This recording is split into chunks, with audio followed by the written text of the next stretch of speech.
இன்றைக்கு நான் எங்கே நிற்கிறேன்னு சொன்னால், மூடுறதுக்கு தயார் நிலையில் இருக்கின்ற ஒரு தமிழ் எல்லை கிராம பாடசாலைக்கு முன்னுக்கு நிற்கிறேன். நாங்கள் ஒன்றும் செய்யலைண்டா 2027ஆம் ஆண்டு இந்த பாடசாலை மூடப்படும். எல்லை கிராமம்ண்டா தெரியும். 90ஆம் ஆண்டு காலப்பகுதியில் நான் சின்ன பிள்ளையாக இருக்கக்குள்ள என்ன இந்த இடத்துல இருந்து தூக்கி கொண்டு போன வரலாறெல்லாம் இந்த மண்ணுக்கு இருக்குது.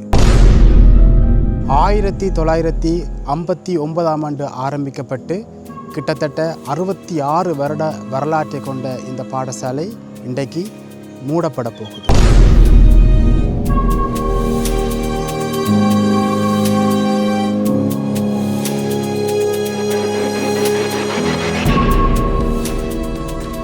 எல்லாருக்கும் வணக்கம்.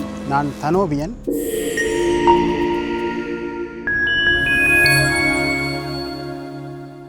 வவுனியாவில் கல்நாட்டினகுளம் என்ற இடத்துல, அதாவது நான் பிறந்த இடத்துல கல்நாட்டினகுளம் அரசினர் தமிழ் கலவன் பாடசாலையில் நிற்கிறேன். என்னதுக்காக இங்கே வந்திருக்கிறேன் என்று சொன்னால், இந்த பாடசாலை ஒரு கட்டத்தில் இருக்குது. 14 மாணவர்கள் தான் கிட்டத்தட்ட படிக்கிறாங்க. இந்த பள்ளிக்கூடத்தில் மாணவர்கள் படிக்கிறதுல பெருசாக ஆர்வம் காட்டாததால் இந்த கிராமத்து மாணவர்களும் அயல் கிராமத்து மாணவர்களும் வேறு பாடசாலைகளில் போய் படிக்கிறதால இந்த பாடசாலை இப்போ ஒரு மூடுற கட்டத்தில் இருக்குது. அப்படி நடக்கக்கூடாது என்றதுக்காக இப்போ எங்களுடைய பாடசாலைக்கு அதிபராக வந்திருக்கிறார். அவர் திரு தயானந்தன் ஆசிரியர் அவர்கள். அவரை நான் தயானாண்டு தான் கூப்பிடுவேன், அதனால் நான் அவரை தயானாண்டே கூப்பிட்றேன். அவர் இப்போ புதிதாக இந்த பாடசாலைக்கு அதிபராக நியமிக்கப்பட்டு வந்திருக்கின்றார். பாடசாலையை அழிஞ்சு போக விடக்கூடாது, இல்லாமல் போயிடக்கூடாது. இது முக்கியமான ஒரு இடத்துல இருக்குது. எல்லை கிராமத்தில் இருக்கிறபடியால் இந்த பாடசாலை என்றது எங்களுக்கு ஒரு பாதுகாப்பு அரணாக இருக்கும். ஆகவே இந்த பாடசாலையை நாங்கள் அழிஞ்சு போக விடக்கூடாது என்றதுக்காக அவர் இந்த பொறுப்பை எடுத்து இந்த பாடசாலையை புனரமைச்சு பௌதிக வளங்களை உருவாக்கி மேம்படுத்துறதுக்காக அவர் இந்த பொறுப்பை எடுத்திருக்கிறார். முதல்ல அவருக்கு நாங்கள் நன்றியை சொல்லிக்கொண்டோம். இப்போ நாங்கள் பள்ளிக்கூடத்துக்குள்ளே போகிறோம். பள்ளிக்கூடத்தினுடைய முன்பகுதி இப்படி தான் இருக்குது. இது இப்போ யோகிரப்பட்ட ஒரு சித்திரம் ஒன்று இந்த இடத்துல இருக்குது. இது பாடசாலையினுடைய பெயர் பலகை. வானா கல்நாட்டினகுளம் ஆத்தாக்கா பாடசாலை வவுனியா ரெண்டு இதில் பெயர் பொறிக்கப்பட்டிருக்குது. அப்படியே உள்ளுக்குள்ளே போனோம்னு சொன்னால், ஏன்னா வணக்கம். வணக்கம். இந்த கல்நாட்டினகுளம் இந்த பாடசாலையினுடைய நிலை எப்படி இருக்கு? இது கிட்டத்தட்ட 66 வருடங்களை கடந்த ஒரு பாடசாலை. தற்போதைய நிலை ஒரு கிராமத்து அதிபராக இல்லாமல் ஒரு கிராமத்தவர் என்ற வகையில் இது எங்கட கிராமத்துக்கு ஒரு பின்னடைவாகத்தான் இருக்கிறது. அவை நாங்கள் எல்லோரும் சேர்ந்து, இந்த கிராம மக்கள் அனைவரும் சேர்ந்து இந்த நிலைமையை வெகு விரைவில் மாற்றி அமைக்கிற சந்தர்ப்பத்தில் வெகு விரைவில் இந்த பாடசாலையை நாங்கள் ஒரு நல்ல நிலைக்கு கொண்டு போகலாம். இப்போதைய நிலைமை சாதகமாக இல்லை, ஆனால் எல்லாரும் சேர்ந்தால் இந்த நிலைமையை வெகு விரைவில் மாற்றலாம்ன்றது என்னுடைய கருத்து. இவ்வளவு பழமையான ஒரு பாடசாலை 66 வருடங்களுக்கு பிறகு மூடப்படுற நிலையில் இருக்கிறத நாங்கள் யாரும் ஏற்றுக்கொள்ள முடியாது.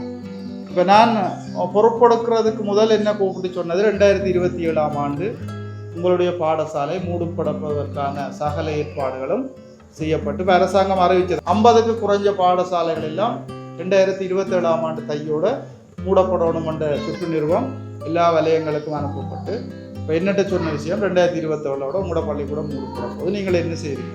பள்ளிக்கூடத்தின் நிலை உங்களுக்கு எல்லாருக்கும் விளங்கியிருக்கும். நான் உட்பட எல்லாரும் வெளியால் நாங்கள் பார்த்து கொண்டு போயிருக்கிறோம். புதன்கிழமை ஒரு பெற்றார் மீட்டிங்கை கூப்பிட்டுருந்தோம். இங்கே 17 பிள்ளைகள் படிக்குது. 16 பெற்றார் இருக்குண்ணா. ஒரு பெற்றாருக்கு 2 பிள்ளை கூப்பிட்ட பொழுது அந்த 16 பெற்றாரும் இங்கே கூட்டத்துக்கு வந்திருக்கு. 100% ஒத்துழைப்பு இருந்தது. இதை விட இப்போ இனி என்ன செய்யணும்? 16 பேருக்கு ஒத்துழைப்பு வந்தது. இன்றைக்கு நான் நேற்று தான் உங்களுக்கு அந்த கடிதத்தை அனுப்பியிருந்தேன்னா, ஆனால் அவ்வளோ அமைப்புகளும் இன்றைக்கு ஏதோ ஒரு இந்த பள்ளிக்கூடத்தில் உள்ள ஒரு அக்கறையில் வந்தானே. ஆகவே இது 6ல் உள்ள பிள்ளை சரியன்றதை நாங்கள் விட்டு போட்டு இந்த பாடசாலையை வெகு விரைவில் நாங்கள் ஒரு நல்ல பாடசாலையை உருவாக்கணும். என்னுடைய நோக்கம் வடமாகாணத்தில் ஒரு சிறந்த பாடசாலை இந்த பாடசாலை வரும். நாங்கள் அந்த நிலைமையை மாற்றணும் வெகு விரைவில். நான் அவைகிட்ட கேட்டது, நீங்கள் எனக்கு ஒரு 6 மாதம் டைம் தாங்க, நான் அந்த சூழல் ஒருக்கா பார்த்து போட்டு அதுக்கு பிறகு 2027 தொடர்பாக முடிவெடுப்போம். அவை நாங்கள் 2027க்கு முதல் 50 பிள்ளைகளுக்கு மேலே கொண்டு வர வேண்டிய ஒரு சவால் இருக்குது. ஆனால் பிள்ளையை நாங்கள் போய் இப்போ இருக்கிற சூழலில் கடைசி மட்டும் பிள்ளையை சேருங்கொண்டு நாங்கள் கதைக்க இல்லாது. ஏனெண்டா இப்போ இருக்கிற கஜன்ற பிள்ளை ஒன்று இருக்குது 1ஆம் ஆண்டு. அந்த பிள்ளையை கூப்பிட்டு கேட்டால், சார் எனக்கு இந்த பள்ளிக்கூடம் பிடிக்கல, எனக்கு இந்த பள்ளிக்கூடத்தில் இருக்க விசராக இருக்குது, 1ஆம் ஆண்டு பிள்ளை விசராக இருக்குது, நான் தையோடு வேற பள்ளிக்கூடம் போயிடுவேன். சரிதானே? ஏனெண்டா 1ஆம் ஆண்டு ஒரே ஒரு பிள்ளை, அந்த பிள்ளை ஒரு சின்ன பிள்ளை, விளையாடணும், அடிபடணும், சண்டை பிடிக்கணும், சேர்ந்து சாப்பிடணும். இது ஒன்றுமே இல்லாமல் இப்படி ஒரு மேசையில் எவ்வளோ நேரத்துக்கு ஒரு டீச்சர் முகத்தை அந்த பிள்ளை பார்த்து கொண்டு இருக்கு. அந்த பிள்ளை சொல்லுது, எனக்கு இது பிடிக்கல, இந்த பள்ளிக்கூடம் வேற விருப்பம் இல்லை. தாய் சொல்கிறோம், ஒவ்வொரு நாளும் பெரிய கரைச்சல் படுத்தி தான் அனுப்புகிறதா. ஆனால் பயங்கர கட்டிக்காரு 1ஆம் ஆண்டு. நாங்கள் 1ஆம் ஆண்டு 2ஆம் ஆண்டு பிள்ளையே யாரும் கூடாத பிள்ளைகள் மொக்கு பிள்ளைகள்னு சொல்லலாம்.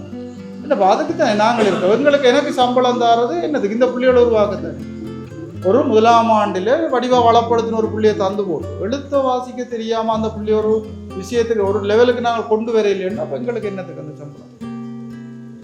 ஆகவே நாங்கள் இப்போ கேட்க இல்லாத இந்த இப்படியை வச்சு கொண்டு சேருங்கன்னு சொன்னால் கிட்டத்தட்ட ஒரு ஒட்டி அடி பாதம் மட்டும்தான் இருக்குது. அடிப்படை வசதிகள் சுகாதாரத்தில் நாங்கள் பார்த்த நாங்களும் இப்போ என்ன பாத்ரூம் சேர்க்கலாம் கிட்டத்தட்ட போகிறது காடு மூடி போய் கிடக்கு.